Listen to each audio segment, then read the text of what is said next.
जो था लूता पे हम डिस्कस कर रहे थे। तो लूता के विष के अधिष्ठान कितने बताए हैं? 7 बताए हैं। और यदि वहीं बाघभट्ट की बात की जाए तो बाघभट्ट ने कितने बताए? 8 बताए हैं। जो सुश्रुत है उसके अकॉर्डिंग यदि बात की जाए तो सुश्रुत ने जो 7 बताए हैं वो कौन कौन से हैं? यहाँ लिख लीजिए, लाला, नख, दृष्टा, मल, मूत्र, शुक्र और आर्तव। ये जो 7 हैं इनमें लूता का विष होता है या मकड़ी का विष होता है। 8वां एस्ट्रा कौन सा बताया है? तो श्वास। ठीक है, कई बार क्वेश्चन आया इसमें वाह है तो याद रखना श्वास जो है वो आपके बाघभट्ट ने एस्ट्रा बताया। उपक्रम देखा जाए, यदि आपको किसी मकड़ी ने काट लिया है तो कौन सा उपक्रम है? 10 उपक्रम है। क्या नहीं है ये पूछा जाता तो वस्ती नहीं है। ठीक है, क्या निषेध बताया है लूता में? वस्ती नहीं बताया। ये इंपॉर्टेंट है। तो उपक्रम कौन से हैं? उपक्रम कौन से हैं? लिखिए, अंजन, नश्य, धूम्रपान,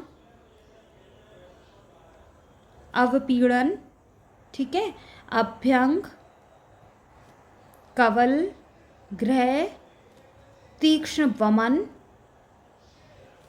तीक्ष्ण विरेचन और सिरावेद। ठीक है, 1 2 3 4 5 6 7 8 9।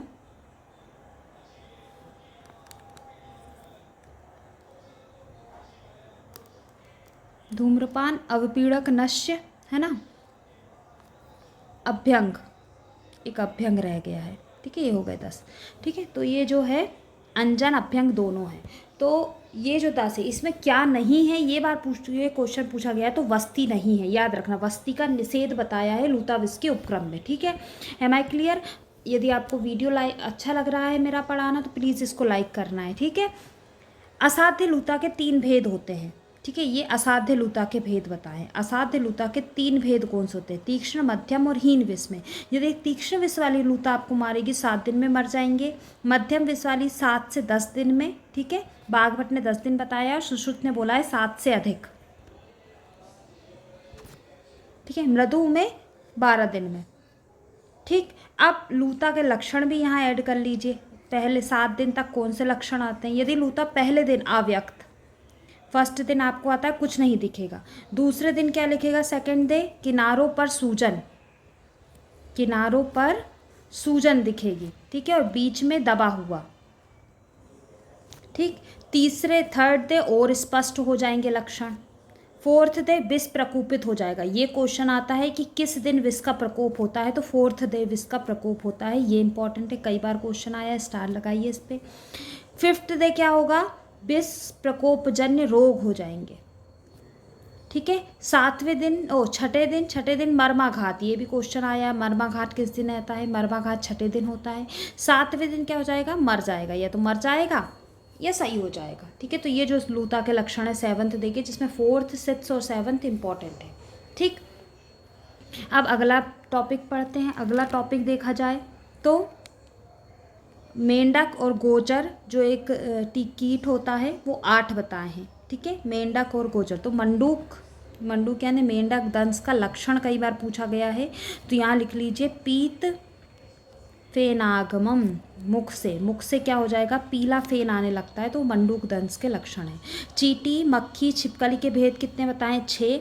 मच्छर और गोधेरक के भेद 5 बताएं। ये कुछ कीट है इंपॉर्टेंट, उनका है। ठीक है, मक्षिका जो है, मक्षिका के बारे में लिख लीजिए, कसाई नामक मक्षिका और स्थदिका नामक मक्खी क्या बताई गई है? प्राणनाशक बताई गई है। क्या बताई गई है? प्राणनाशक बताई गई है।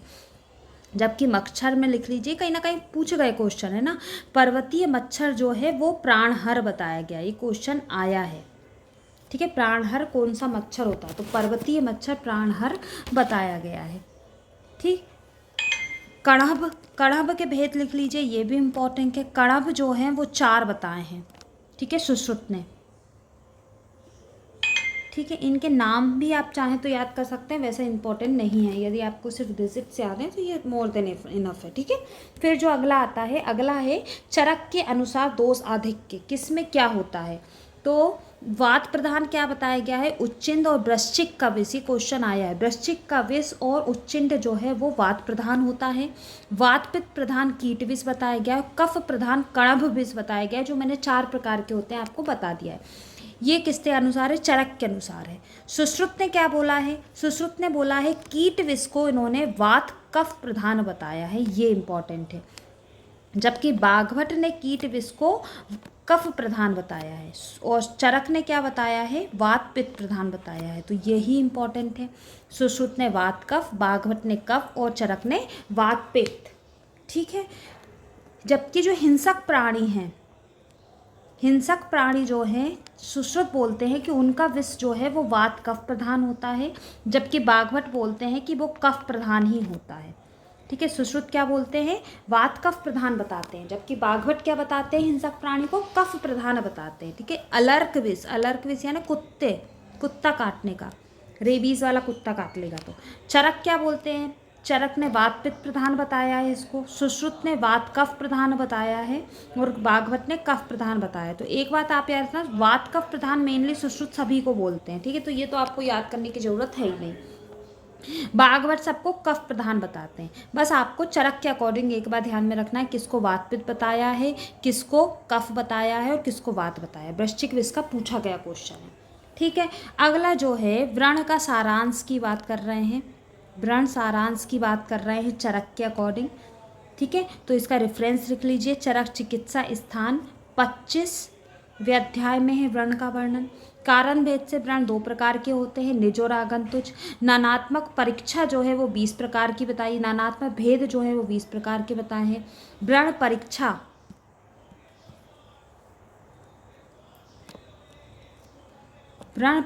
परीक्षा जो है वो 3 प्रकार की बताई है, दर्शन, प्रश्न और स्पर्शन। ठीक है। जबकि दर्शन, स्पर्शन और प्रश्न बाघभट्ट ने बोला है, सिर्फ सीक्वेंस का अंतर है।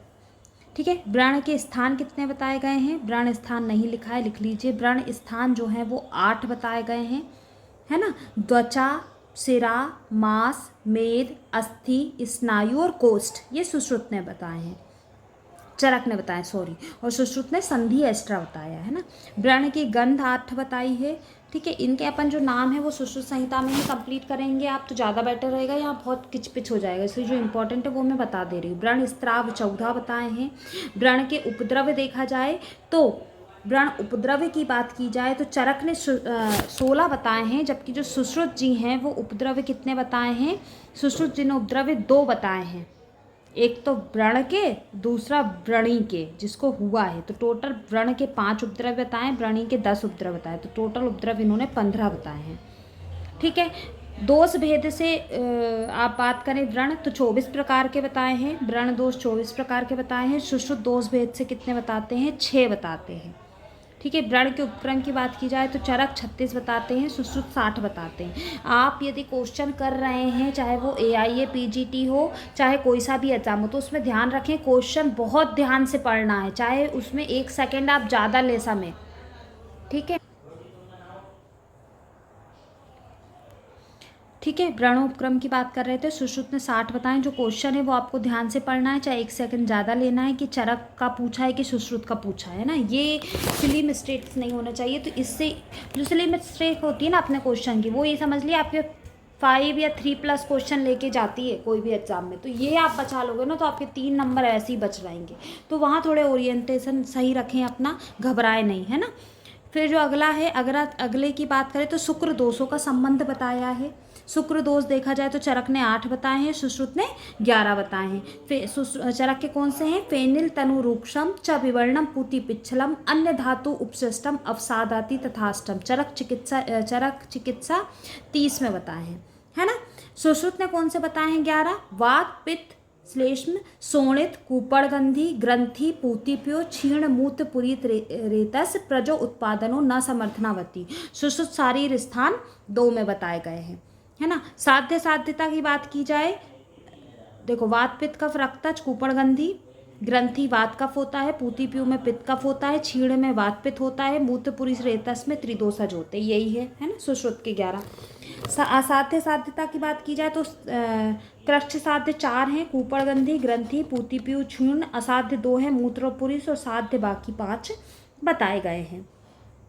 ठीक है, बस आप बाघभट्ट का एक चीज याद रख लीजिए, इनने पूतिपीयू में पित्त कफ बताया है, जबकि बाघभट्ट ने पित्त और रक्त बताया है। बस यही याद करना है बाघभट्ट का। ठीक है, अब ऐसी आत्रव दोष 8 ही बताए हैं, है ना।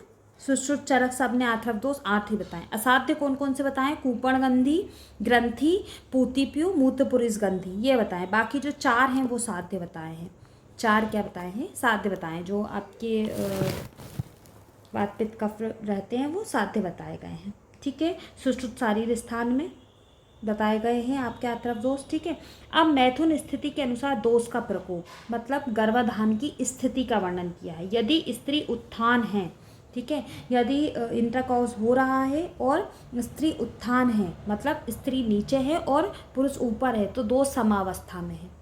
ठीक है, न्युब्ज है, मुड़ी हुई है, ठीक है, तो वात प्रकोपित है। वाम करवत में है तो पित्त प्रकोप होगा और दक्षिण करवत में है तो कफ प्रकोप होगा। तो मैथुन स्थिति जिसके अनुसार गर्भाधान विधि बताइए तो उत्तम कौन सी बताई गई है? उत्थान अवस्था बताई गई है। ठीक है, इसमें कुछ भी दिक्कत वाली बात नहीं है, ये क्वेश्चन आया है न्युब्ज अवस्था वाला।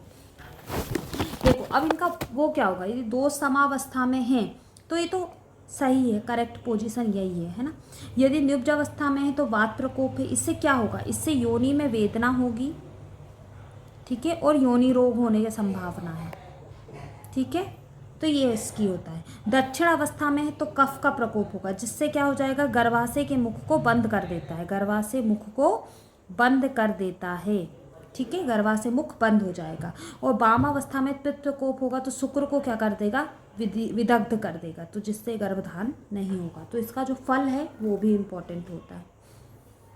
10वें नानी में एक अधिकार प्रयोग है। जो चरक ने 10वें नानी मतलब महाकसाय, 10वें नानी मतलब महाकसाय में किस द्रव्य का कितनी बार नाम आया है ये बताया गया है। तो मधु यानी मुलेठी सबसे ज़्यादा 11 बार आया है, पीपली 9 बार आया है।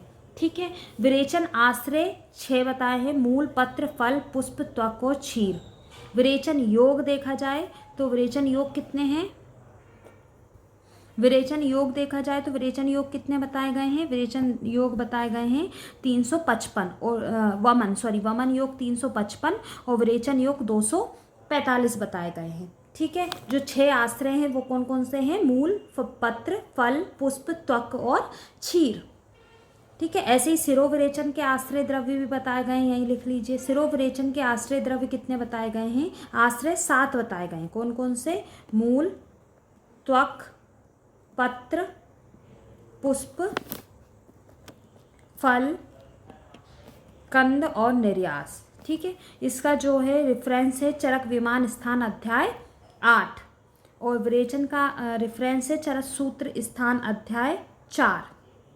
ठीक, इसके अलावा लिख लीजिए ये जो है इसमें एक और, ये जो मधुक और पीपली की बात कर रहे हैं ना, इसके अलावा और क्या बताया गया है ये लिख लीजिए। देखो महाकसाय में यदि देखा जाए, महाकसाय में देखा जाए तो टोटल 274 द्रव्य है बताए गए हैं, जिसमें बदर और अभ्या, ठीक है, ये भी 7 बार वर्णन आया है। कितनी बार आया है? 7 बार आया है। कंटकारी, चंदन, चित्रक और बचा,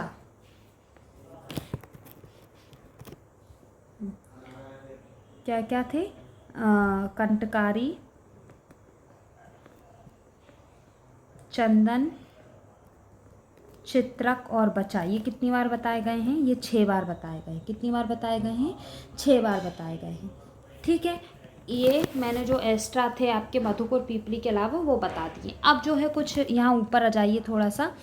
यदि बात करें दो साधिक की उसमें, तो चरक ने याद रखना व्याल में, व्याल मतलब आपका भेड़िया में वात और कफ दोष बताया है। ठीक है, सभी विषयों में शीतल चिकित्सा करना है, केवल उच्चिंद और वृश्चिक में नहीं करना, क्योंकि ये वात प्रधान होते हैं। यही क्वेश्चन आया था कि वृश्चिक विष में शीतल ट्रीटमेंट क्यों नहीं किया जाता है, क्योंकि वो वात प्रधान होता है। तो सभी विष में शीतल ट्रीटमेंट करना है, सिवा किसके? शीतल ट्रीटमेंट इसमें क्या है? निषेध है। ठीक है, शीतल ट्रीटमेंट किस में नहीं करना है? उच्चिंत में और वृश्चिक में। ठीक है। हाँ, और कीट विष में, जबकि सुश्रुत ने क्या बोला है, सुश्रुत ने कीट विष में स्वेदन निषेध बताया है, स्वेदन निषेध बताया है। ठीक है, और बोला है कि सभी विषों में शीतल ट्रीटमेंट करना है, सिवा किसके, सिवा कीट विष और दूसरी विष के, कीट विष और दूसरी विष में इन्होंने निषेध बताया है शीतल ट्रीटमेंट, किसने, सुश्रुत ने। जबकि शीतल ट्रीटमेंट निषेध बताया है किसमें, वात प्रदान उच्चिंद और वश्चित ने, किसने, चरक ने। ठीक है, एम आई क्लियर।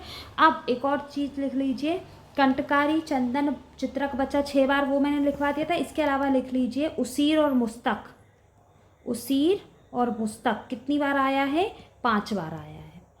ठीक है, तो यहाँ जो है हमारा पेज नंबर 53 कंप्लीट होता है। नेक्स्ट वीडियो में हम 54 स्टार्ट करेंगे। आपको वीडियो पसंद आ रहा है तो लाइक करना है, इसको अपने दोस्तों के साथ शेयर करना है और सब्सक्राइब करना है। ठीक है, थैंक यू।